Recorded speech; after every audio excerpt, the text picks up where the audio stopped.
Welcome back to my studio and another kiln unload. Before I open this, please know that I had an issue in one of my bisque fires where I forgot to put the plugs in my kiln, and it created an atmosphere where the bisque went above 04. So many of the pieces in this kiln are part of that because I did go ahead and glaze them to try to salvage them. So we'll see if that worked, and we'll go from there. So far, so good. Doesn't look too bad.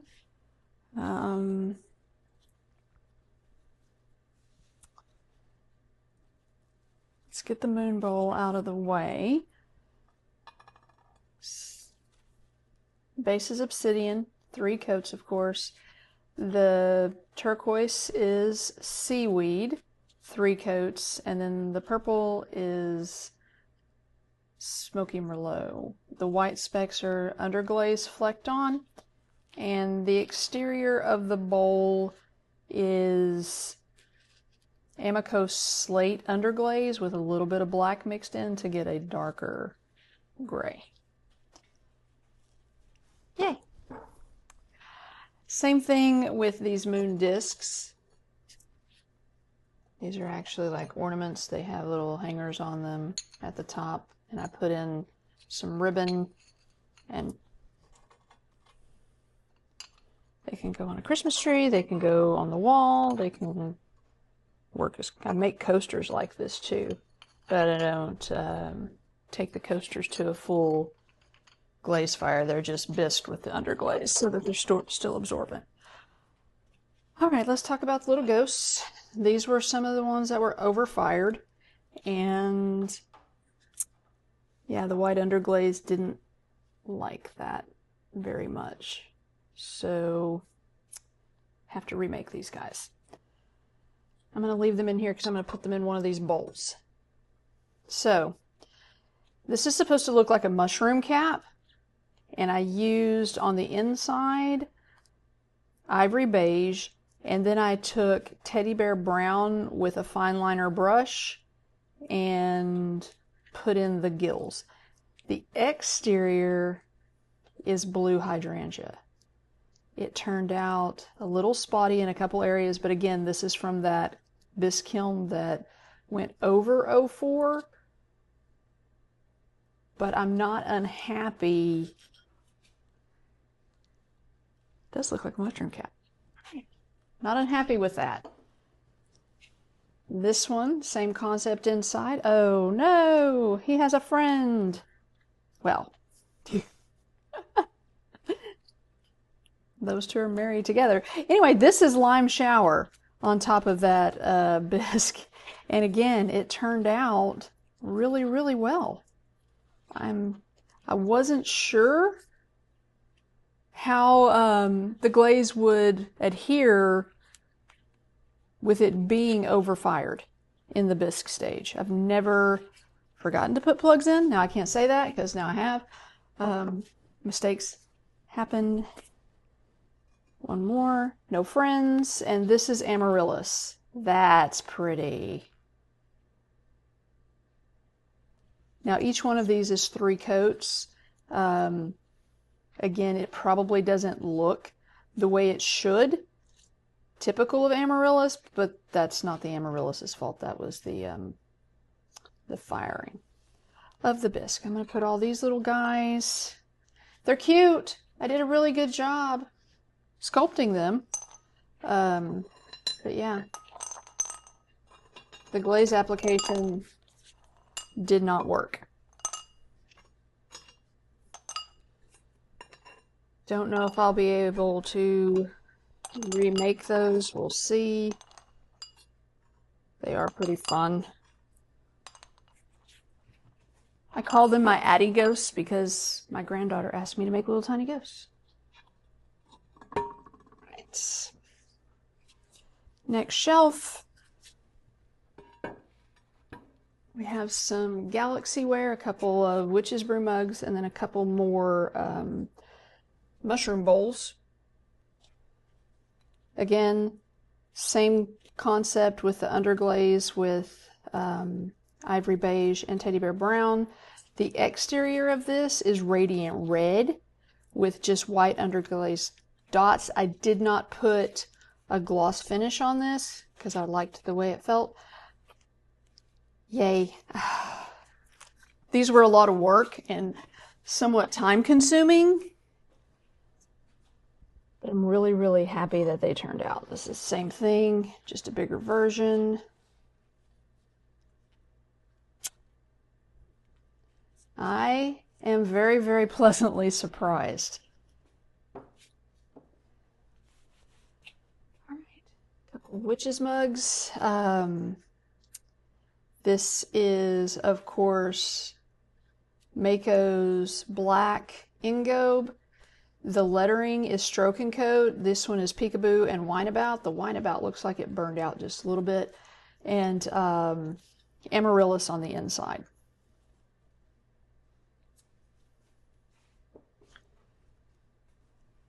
This was also in my last glaze kiln. I refired this one because the mint speckle came off some of the letters. Mint speckle is one of Mako's new glazes that's in its sample pack. I really look at all those colors in there. I need to find something that I can put that on the exterior. It looks like confetti. That is really amazing. Galaxy stuff, same concept. 3 coats obsidian, 3 coats seaweed, and 3 coats smoky merlot. My kiln is firing the way it should. The colors are turning out exactly the way I anticipate them to, which, you know, that's always a blessing. One more. Let's get it out of the way. Let me grab something real quick because these go together. This is a mushroom canister, and I want to say this is sandstone. I could be wrong. It's been a while since I glazed it. But this little guy is blue hydrangea. And then you have the same as the bowls where I use the ivory beige underglaze with a teddy bear brown white back. And that's a little big. Oh well. Guess I get to make 2 more mushrooms. Well, another mushroom, so I have 2, because that's a little big. I didn't make those together. I dropped the mushroom cap the first time I made that. All right, bottom shelf.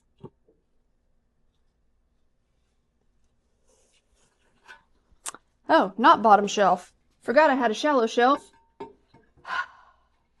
So what we have here, a bunch of mushrooms and a few moons, but a bunch of mushrooms. Let's talk about these guys. These guys here are for magnets. Ivory beige with teddy bear brown white back, radiant red with white and zinc-free clear over the top. And they'll just get a magnet glued to the back, and yeah. The same concept for these. This is a spoon rest for a small spoon, like to go next to a coffee maker or on a tea tray, something like that. And what's interesting with this is just a cookie cutter. Except I can't find it. It came in a set of cookie cutters. It's the one that's just one size bigger than this. And I actually went and looked at some ladies who make really fancy sugar cookies and watched them design sugar cookies, and that's how I came up with the inside of the mushroom and the cap. Same design, amaryllis. It's beautiful. Amaryllis is so cool. Blue hydrangea. All of these have 3 coats. I did put zinc-free clear, since they will be used next to a beverage. And then, of course, lime shower.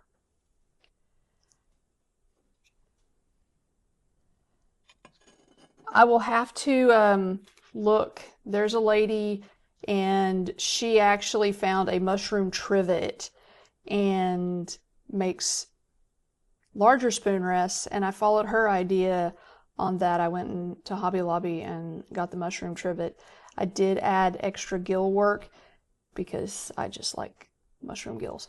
And of course, ivory beige, teddy bear brown, radiant red, and then white underglaze. With the radiant red, it's usually 3 to 4 coats. It really depends on how solid it looks, whether or not I use 3 or 4. Amaryllis. I think these will be popular. We'll see. And lime shower. All right, let's get... Oh, hang on. There's one other little guy in here. I didn't see him. Or he blended in. I had an extra mushroom when I was making fairy houses, so I just put him in a rock. He can go in a fairy garden or something. I didn't want to throw him away or recycle him because he was cute. So I just put him in a rock. So now I have a standalone mushroom. Okay, I'm going to grab one of these mushroom bowls and... Oh, these guys, they're so fun.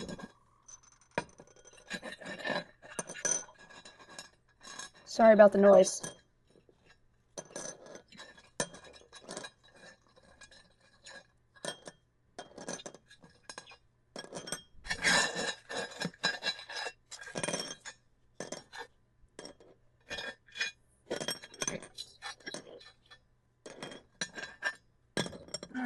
Get these guys out of the way. I also made very small moons, and again, these were overfired, but it still worked, and it's the slate with black. I make small little tiny vases for people to purchase because I believe that you need to have all price points, and the magnets is a way of offering something affordable. They don't, I mean, they're smaller, but they don't take any less work than a larger piece. It takes me less time because they're smaller, but I still put the work into them. I want everybody who comes into my booth, if they would like to purchase something, be able to find something that's within their price range. Because pottery is made by human hands, and I believe everybody needs art in their life. Real art, not just replicated art. So, yeah. Okay. These.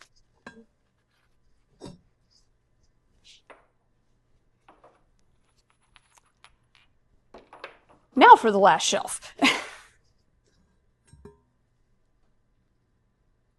Should have taken those off. Oh, yay! Christmas trees galore.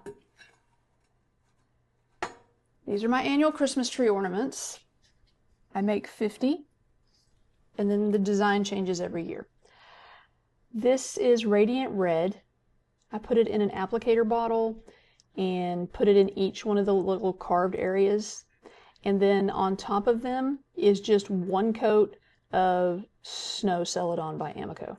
I didn't use more because I didn't want to lose the texture, and I didn't want to lose the red. I just wanted to mute it a little bit. That's why I used snow rather than a zinc-free clear. Looks like peppermint, and that was my goal. Yes, this year's tree. Very, very happy. The other thing that's in here is I have some test tiles. The base is 3 coats of snow. And then we have Lime Shower by Mako. And then I used Running Hot Chowder because I didn't have any other flux other than, I mean, I have Amicos like honey flux and stuff like that, but I didn't want a colored flux. And I'm trying to come up with a glaze combination for some mugs. So this is one. I do like to use these vases as test tiles. So this is Amaryllis, 3 coats with the snow, with the flux. It didn't run as much as I thought it would. I'm happy with that because it's very controlled. Because I do want to use this combination on a mug, and I'm really afraid of overdoing it and it sticking to the shelf. Blue hydrangea, same combination. Could have used a little bit more flux. I used a very small brush to just put a small line, and if I'd used maybe a wider brush, I could have gotten a little bit more movement, but I'm not unhappy. I'm happier with the fact that it didn't end up melted to the kiln shelf. This is the Blue Speckle by Mako.